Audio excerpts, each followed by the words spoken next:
welcome to episode 10 of the Indie Author Mindset podcast with me, Adam Croft.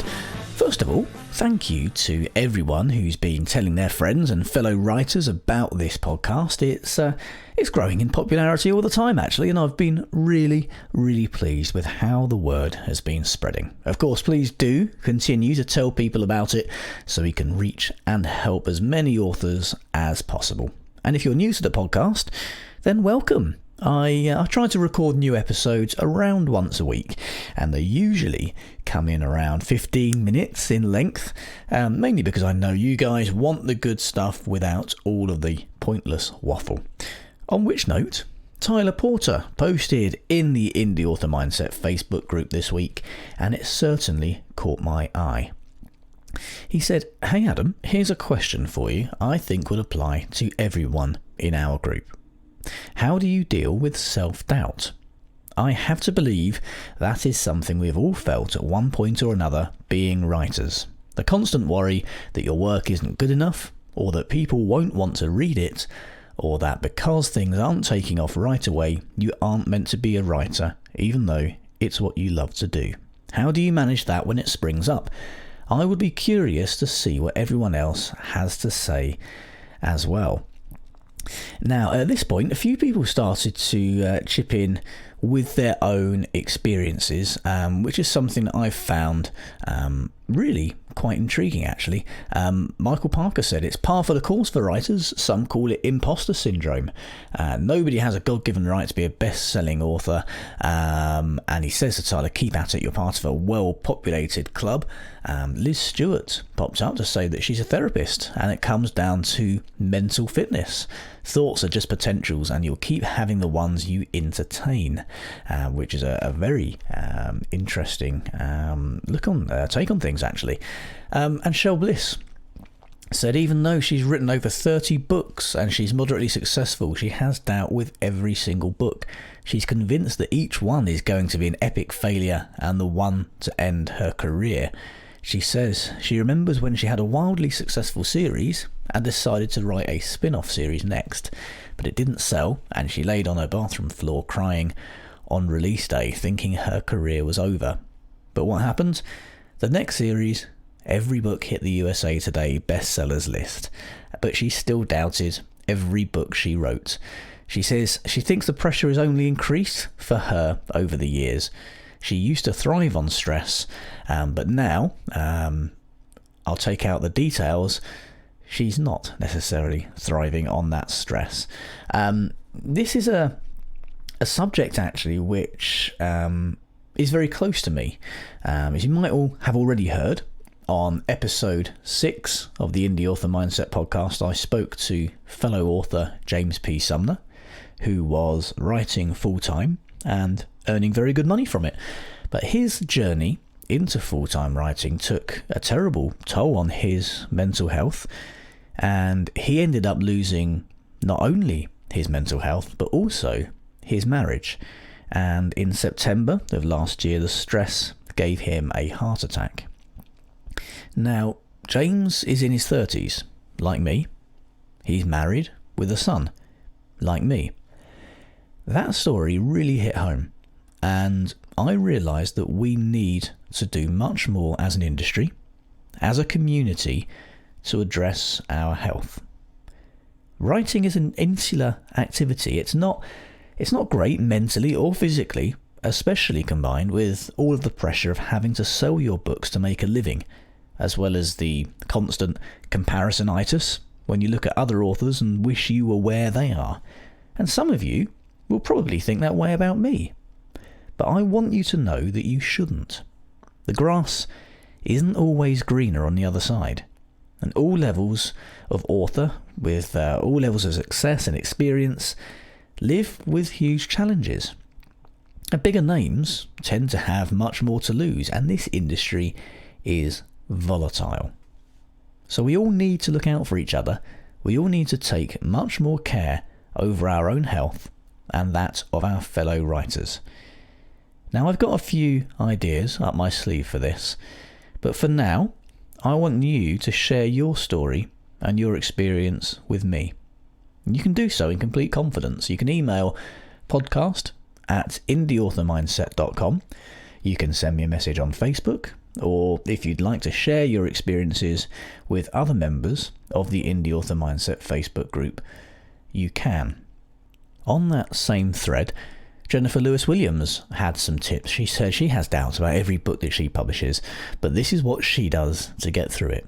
She prepares a small plate of fruit and cheese, uncorks her favourite bottle of wine. I'm in already, Jennifer. She puts her feet up in a recliner and she listens to some music, blues or jazz, she says. She says, I sometimes spend an entire day doing nothing but reclining and listening to music, but not drinking the wine. And after a few sessions of this, I'm refreshed and excited to begin a new project. That sounds very good to me. Don't think I'll get away with that one with a wife and a 3-year-old around. But the fact is, we all need to have our own routines, our own ways of winding down, and frankly, of winding back up again when we've got a project on and we need to get writing.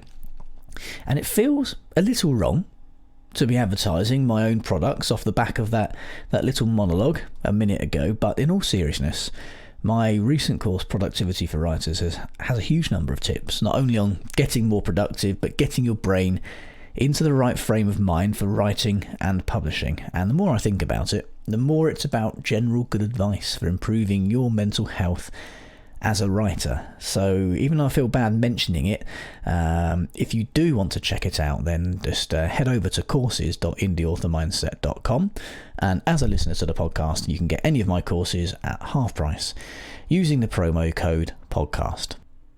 On a happier note, congratulations to Geraldine Evans, who posted in the group this week to tell us she's been named as a finalist in the Wishing Shelf Awards for her mystery book Game of Bones. The winner will be announced on the 1st of April. No jokes, please.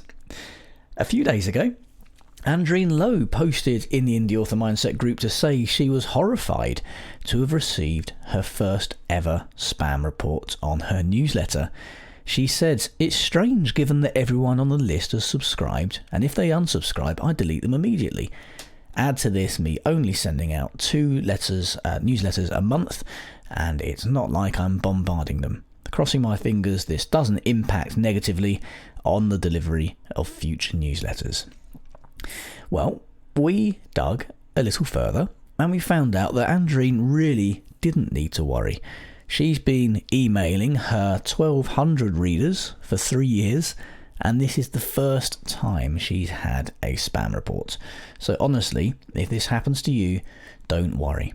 Unless you're getting a high percentage of your emails reported as spam, it really isn't something you need to concern yourself with too much. For example, my last email got 3 spam complaints. It happens. It doesn't mean your emails are spam. It means someone either forgot they'd signed up to your mailing list and you just happened to catch them in a bad mood because they'd burnt the toast or the postman was late. Either that, or maybe they wanted to unsubscribe nicely, but they couldn't find an easy way of doing so. Some email providers, for example, have the mark as spam button far more prominently displayed than the unsubscribe one, and many users will just hit that instead. It happens. You can minimize this though by having your unsubscribe link displayed prominently in your email so people who want to unsubscribe can. You don't want people on your list who don't want to be there because A, you're paying for them, and B, you're going to be lowering your list quality and your future open rates.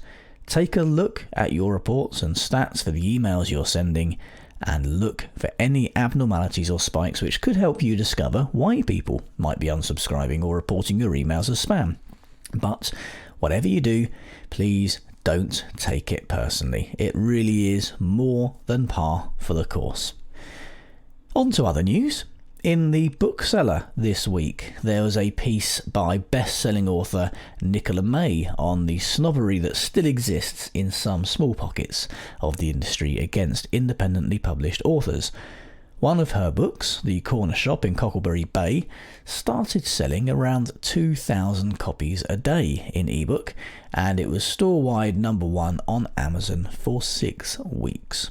As she could see, from looking at the print bestseller lists that she was massively outselling the top 5 supposed best-selling authors on that list, on the Sunday Times bestseller list, but she was being ignored because she'd chosen to publish independently. When she appeared on BBC Radio 4 alongside the editor of the bookseller, Philip Jones, he vowed to change that, and the bookseller now publishes its own ebook charts. Incredibly, the first one of those showed that The Corner Shop in Cocklebury Bay was the second best-selling book of the entire year, second only to the enormous mega hit This Is Going to Hurt by former Dr. Adam Kay, who I'm going to name drop at this point and mention has actually been a friend of mine for many years. But back on topic, it just goes to show that there are some walls that still need to be broken down, and that even industry bastions like the bookseller are now more than alert to the fact that indie publishers can't be ignored. It's only a matter of time, frankly, before the last few remaining snobs wake up and are cleared out, and it won't be a moment too soon, in my opinion. And if they don't clear out, maybe this little chap could lend us a hand. Yes, it is this week's Indie Author Mindset Ninja Tip. Pay attention to your pricing. Many authors set their prices only in US dollars and let the retailers do the conversion for other currencies. This will be costing you sales. If your $3.99 book in US dollars converts to £2.14, say, here in the UK, it's obvious that you don't care about the UK market, and readers will be put off. Even the ones who don't care so much will be affected, as there's a reason that prices end in .99. It's because it works. Psychological pricing is key. Set individual prices in every territory in which you sell. It only takes a few minutes, and it will increase your sales for years to come. Pay extra special attention also to cultural norms in different countries. For example, in China, the number 4 is considered to be really bad luck because it sounds like their word for death. In contrast, the number 8 is hugely auspicious there. So do some research into number and pricing culture in different markets, and you can make a real difference to your sales in those territories.